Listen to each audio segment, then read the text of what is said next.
एक मामूली लकड़हारे से राजा भोज बनने की कहानी एक ऐसी कहानी है जिसे पढ़ने के बाद आप ये सोचने पर मजबूर हो जाएंगे कि क्या सच में ईश्वर हमारे मानव जीवन में हमारी परीक्षा लेने आते हैं। यदि आते हैं तो उसका फल हमें क्या मिलता, राजा भोज की जिंदगी या मृत्यु? शायद ये तो हमारे कर्मों पर निर्भर करता है। एक बार जरूर पढ़िए दिल को छू जाने वाली कहानी। एक गांव में महेश अपने परिवार के साथ रहता था जो बहुत ही गरीब हालत से गुजर रहा था। उसके परिवार में उसकी पत्नी और माता पिता थे। महेश और उसके पिता जंगल से लकड़ियां काटकर गुजर बसर करते थे। वे लकड़ियों को बाजार में बेचते जिसके बदले दुकानदार उन्हें गुड़चना देता, यही खाकर वे गुजारा करते थे। महेश की मां लालची स्वभाव की थी। वह रोज गुड़चना खाकर गुजारा करने वालों में से नहीं थी। तो उसने गुस्से में एक ही बात बोली कि 25 साल हो गए शादी को, आज तक खीर हलवा नहीं खाने को मिला, तो यह कैसा घर। माँ की बात सुनकर महेश सोचने लगा कि माँ ने आज तक खीर हलवा नहीं खाया, अगर मैं उसको खीर हलवा न खिला पाया तो मैं कैसा बेटा। वह अगले दिन सुबह जल्दी ही खड़ा होकर जंगल लकड़ियां काटने चला जाता है। उस दिन वह ज्यादा लकड़ियां काटता है जिससे वह गुड़चने की जगह दुकानदार से पैसे मांगता है। दुकानदार उसे 5 रू देता है। उन पैसों से वह खीर हलवे का सामान खरीदता है और अपनी माँ से खीर हलवा बनाने के लिए कहता है। सामान देखकर उसकी माँ बहुत खुश होती है और बनाने की तैयारी करने लगती है। जैसे ही खीर हलवा बनकर तैयार होता है, महेश की माँ उसे 4 थालियों में डाल देती है। लेकिन अचानक उनके घर एक ब्राह्मण प्रकट होते हैं और भिक्षा की मांग करते हैं। उनके पास ब्राह्मण को देने के लिए कुछ नहीं था, तो महेश अपनी थाली भिक्षा समझकर ब्राह्मण को दे देता है। ब्राह्मण अत्यधिक प्रसन्न होते हैं, किंतु उसे खाने के बाद भी उनका पेट नहीं भरता, तो महेश के पिता भी अपनी थाली उन्हें दे देते हैं और बाद में उसकी पत्नी भी अपनी थाली ब्राह्मण को दे देती है। महेश की माँ यह सब कुछ देख रही थी। ब्राह्मण को देने के डर से वह जल्दी जल्दी खीर हलवा खा जाती है। ब्राह्मण वहां से चले जाते हैं और थोड़े ही दिनों में महेश और उसका परिवार धीरे धीरे मृत्यु को प्राप्त हो जाता है। भगवान एक थाली का फल उन्हें अगले जन्म में देते हैं। उन सब का दूसरा जन्म होता है। महेश अगले जन्म में राजा भोज बनकर जन्म लेता है। उसके पिता सबसे बड़े ज्ञानी पंडित और उसकी पत्नी उस ज्ञानी पंडित की बेटी जो खगोल शास्त्र में निपुण थी। लेकिन अभी तक उसकी माँ का कोई पता नहीं था।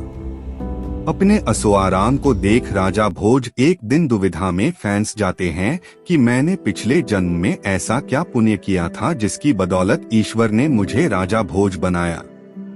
राजा अपने आसपास के सभी ज्ञानी पंडितों ब्राह्मण को महल बुलवाता है और उनसे यही सवाल करता है कि मैंने पिछले जन्म में ऐसा क्या पुण्य किया था जिसकी बदौलत ईश्वर ने मुझे राजा भोज बनाया।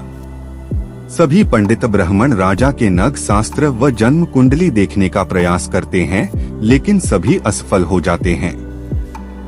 कोई राजा को बताता है कि दूर एक गांव में बहुत बड़े ज्ञानी पंडित रहते हैं, केवल वही आपको पिछले जन्म के बारे में बता सकते हैं। राजा भोज यह बात सुनकर अत्यधिक प्रसन्न हो जाते हैं। उस पंडित को बुलाने के लिए राजा भव्य समारोह का आदेश देते हैं। महल से उसके गांव तक लाल कालीन बिछाई जाती है। बैंड बाजों के साथ पंडित का स्वागत किया जाता है।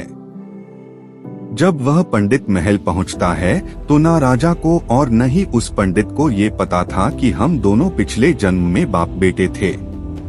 पंडित सभी उपदेशों में ज्ञानी था, लेकिन उसे नहीं पता था कि राजा पिछले जन्म से संबंधित सवाल करेंगे और न ही वह पंडित पिछले जन्म के बारे में कुछ जानता था।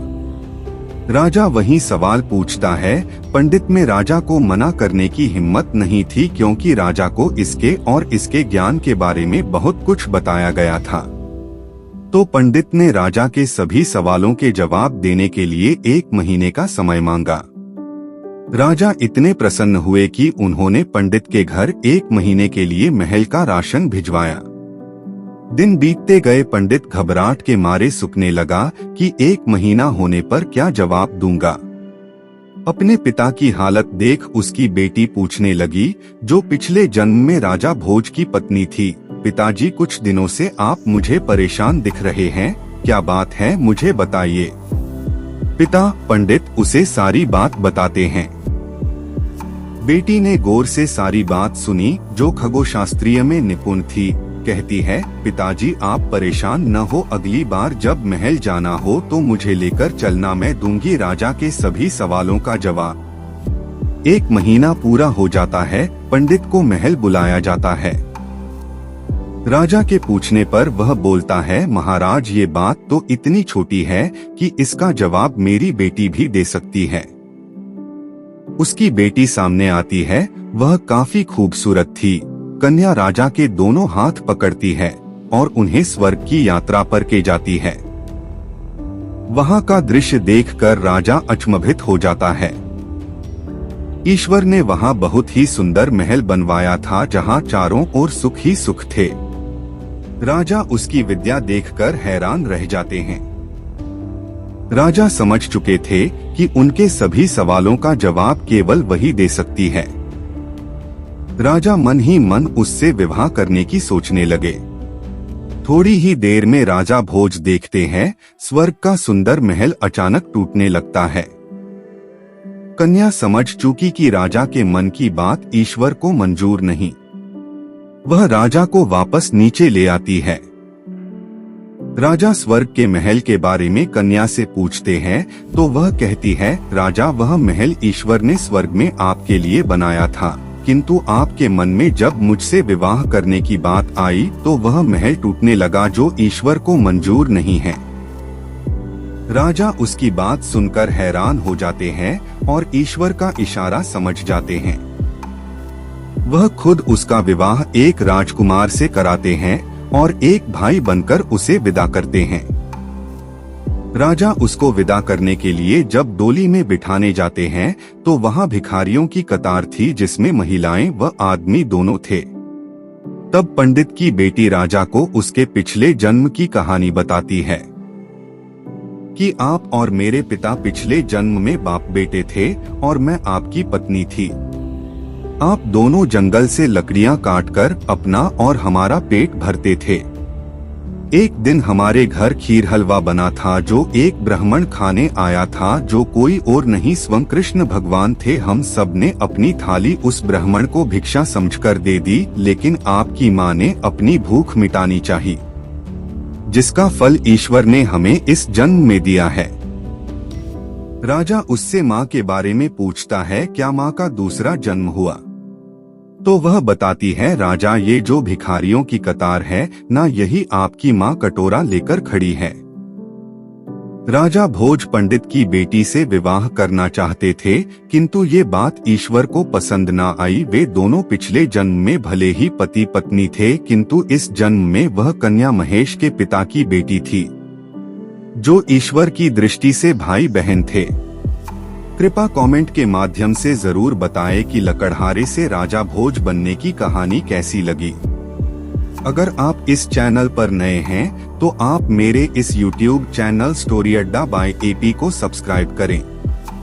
Thanks for watching.